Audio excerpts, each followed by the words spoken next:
Assalamualaikum warahmatullahi wabarakatuh. Hai para pencinta catur dan para caturmania, selamat datang kembali di Legenda Catur Dunia. Kembali admin akan ulas game dari Bapak Utut Adianto, tapi lawannya bukanlah lawan dari negara lain kawan, melainkan sesama Grandmaster Indonesia, almarhum Bapak Edi Handoko. Untuk profil kedua Grandmaster Indonesia ini, admin tak perlu jelaskan, kawan-kawan bisa sendiri googling di internet. Dan rekor pertemuan resmi mereka kawan di beberapa turnamen resmi sebanyak 11 kali pertemuan. Dengan keunggulan Bapak Utut menang 6 kali, 2 kali kalah dan 3 kali remis. Ini membuktikan bahwa Bapak Utut lebih dominan dari almarhum Bapak Edi Handoko. Game yang admin pilih ini adalah partai dari ajang turnamen di Beijing tahun 1992 dan kita langsung ke atas papan kawan. Di sini Bapak Utut Adianto memegang hitam, Bapak Edi Handoko memegang putih. Mengawali permainan dengan pion E4 dibalas Bapak Utut dengan permainan Sicilian Defense.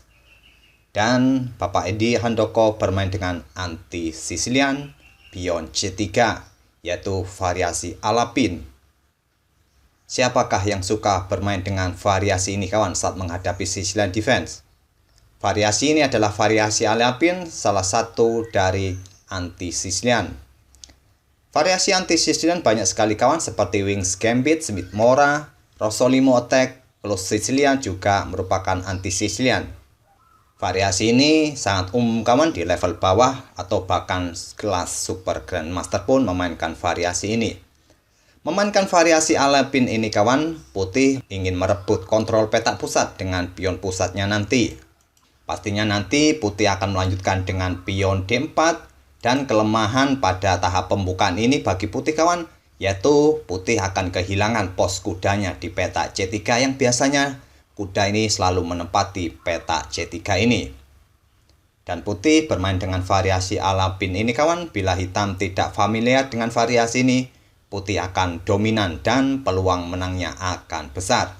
Patut dicoba kawan variasi ini saat kalian menghadapi Sicilian Defense. Kita lanjut ke langkah berikutnya. Respon dari hitam di langkah berikutnya bisa memainkan pion D6 atau langsung pion D5. Langkah pion D5 yang dipilih oleh Bapak Utut dan selanjutnya pion pukul pion, menteri pukul pion. Lanjut Bapak Utut bermain dengan variasi Barman Defense. Dan seperti yang kalian lihat kawan, di sini langkah umum lanjutan dari putih adalah memainkan pion ke petak D4 ataupun memainkan kuda ke petak F3.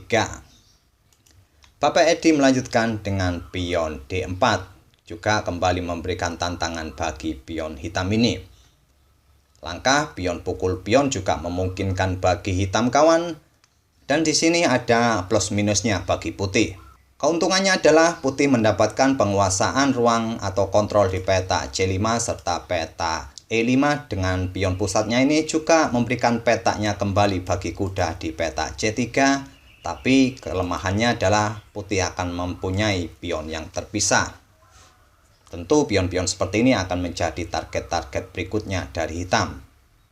Tapi Bapak Utut tidak melanjutkan variasi langkah pion pukul pion, melanjutkan pengembangan kuda F6, bisa juga melakukan atau memainkan pion ke petak E6 atau tadi mengembangkan kuda ke petak C6.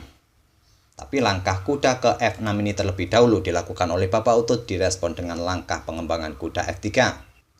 Pion E6 lanjut Bapak Utut, langkah gajah tadi ke petak G4 juga bisa jadi pilihan bagi hitam atau melangkahkan kuda ke petak C6 juga bisa jadi pilihan. Bapak Utut lebih memilih langkah pion E6 ini untuk membuka diagonal petak gelap bagi pengembangan gajahnya, dibalas dengan langkah gajah ke E3. Langkah yang cukup umum bagi putih di posisi ini adalah langkah kuda ke petak D2 atau ke petak A3 atau memainkan gajah ke E2 atau bahkan ke petak D3. Melangkahkan kuda atau gajah ke petak D3 ini untuk memberikan kontrol bagi petak E4. Tapi Bapak Edi memainkan gajah ke E3. Langsung direspon oleh Bapak Utut dengan langkah kuda ke G4 menyerang gajah petak gelap. Putih tidak memindahkan gajahnya, dia memainkan pion C4 menyerang menteri, juga mengosongkan petak bagi pengembangan kuda di langkah berikutnya. Bapak Utut melanjutkan dengan langkah kuda pukul gajah melakukan pertukaran perwira, dipukul balik oleh pion dan Menteri Hitam turun kembali ke D8. Sekarang kuda ke C3 lanjut putih dan hitam melanjutkan pengembangan gajah E7, mempersiapkan diri untuk segera rokade pendek. Pion D5 lanjut Bapak Edi menantang pion hitam. Jika tantangan ini diterima kawan, nantinya putih akan mempunyai dua pion pusat yang saling terkoneksi yang akan merepotkan bagi hitam. Jadi Bapak Utut tidak menerima tantangan pion putih, hanya melakukan rokade pendek dan Bapak Edi melanjutkan dengan langkah gajah E2, juga mempersiapkan diri untuk segera rokade pendek dibalas dengan langkah kuda ke D7. Putih rokade pendek, sekarang pion A6 untuk mengontrol peta B5 agar kuda putih ini tidak akan bermanuver ke peta ini, ataupun juga mempersiapkan pion untuk didorong maju ke depan di beberapa langkah berikutnya. Kita lihat langkah-langkah berikutnya dari Bapak Utut seperti apa. Putih melanjutkan dengan pion D6 mengancam gajah. Gajah ke G5 memberikan ancaman bagi pion E3 di backup oleh menteri di D3. Sekarang pion B6 mempersiapkan gajahnya untuk di peta B7 untuk memberikan tekanan langsung di diagonal panjang ini. Dan putih merespon dengan langkah kuda ke E4 menyerang gajah. Gajah mundur ke H6, sekarang kuda lompat kembali ke F2. Mungkin akan bermanuver kembali kawan ke peta G4 untuk kembali memberikan serangan bagi gajah hitam ini. Pion B5 lanjut Bapak Utut, tidak melanjutkan langkah gajah ke peta B7 untuk memberikan tekanan di diagonal panjang ini kawan. Bapak Utut di sini mempersiapkan jebakan kecil bagi putih. Bila di sini putih menerima langkah pion C pukul pion B5 akan dipukul balik oleh pion A. Selanjutnya bila menteri melanjutkan atau tetap pukul pion yang ada di B5 ini, maka gajah ke A6 memberikan serangan tusuk sate bagi ketiga perwira putih ini. Dan gajah putih pun di peta E2 ini akan tewas oleh gajah hitam kawan. Jadi pada posisi ini putih tidak menerima pengorbanan pion hitam ini. Atau pada posisi seperti ini tadi kawan, sebelum memainkan pion B5, hitam juga mempunyai langkah yang cukup bagus sebagai langkah alternatif, yaitu memainkan pion G6, yaitu mengosongkan peta bagi gajah di Villacento di peta G7, atau juga dengan memainkan pion G6 kawan akan melindungi pion lemahnya di peta H7 ini dari ancaman mungkin gajah nanti akan ditempatkan di diagonal terang ini. Tapi Bapak Utut memilih langkah pion B5 direspon oleh Bapak Edi memainkan kuda ke peta G4. Kembali mengancam gajah. Gajah ke G5 menantang pertukaran kuda di peta F3 nanti akan dipukul balik oleh menteri. Di sini Bapak Edi merespon dengan langkah menteri ke E4. Menunda untuk pertukaran, tapi memberikan serangan bagi beteng di A8. Beteng digeser ke B8, sekarang gajah ke D3 memberikan ancaman skakmat. Diantisipasi dengan pion G6. Dan akhirnya Bapak Edi melakukan pertukaran perwira kuda pukul gajah. Dipukul balik oleh menteri, sekarang pion H4, langkah pengorbanan juga sebuah jebakan untuk menjebak menteri hitam apabila menteri pukul pion ini kawan. Selanjutnya kuda putih akan lompat ke F6 memberikan ancaman skak dan terbukalah serangan bagi menteri hitam di peta H4 yang sudah pukul pion putih tadi. Tapi nyatanya kawan, di posisi seperti ini Bapak Utut tidak menghiraukan ancaman itu.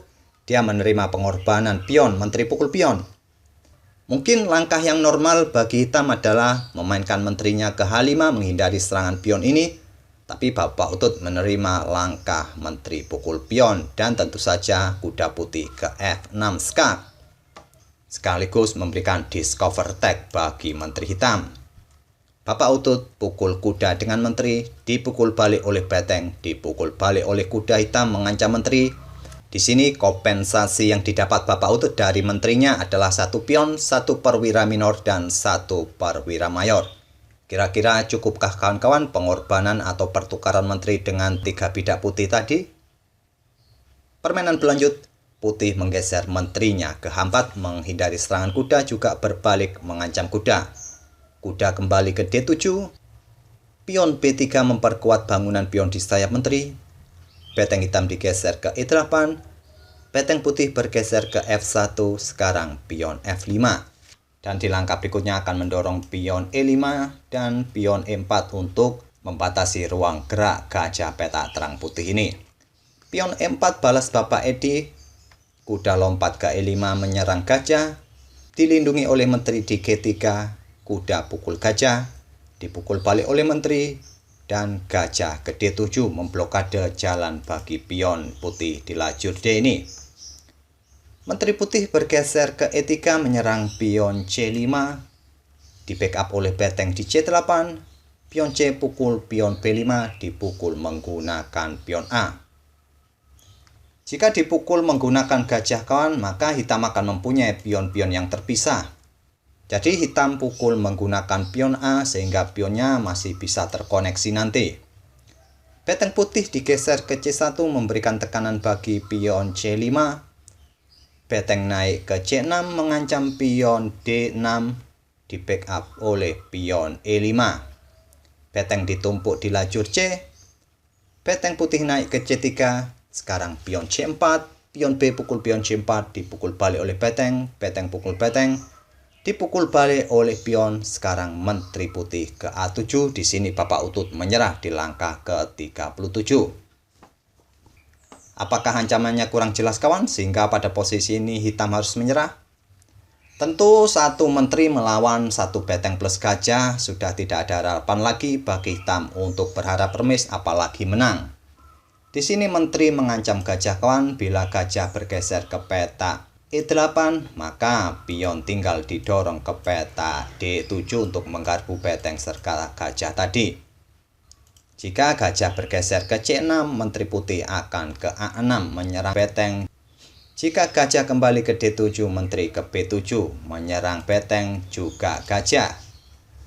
Dan setelah ini hitam akan semakin merana kawan karena kehilangan satu perwiranya lagi. Oleh karena itu, pada posisi seperti ini saat menteri ke peta A7, Bapak Utut pun menyerah.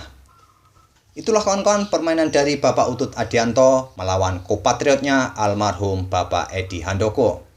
Semoga permainan tadi bisa menghibur kawan-kawan di akhir pekan ini. Kita akan bertemu di video-video berikutnya. Terima kasih. Wassalamualaikum warahmatullahi wabarakatuh.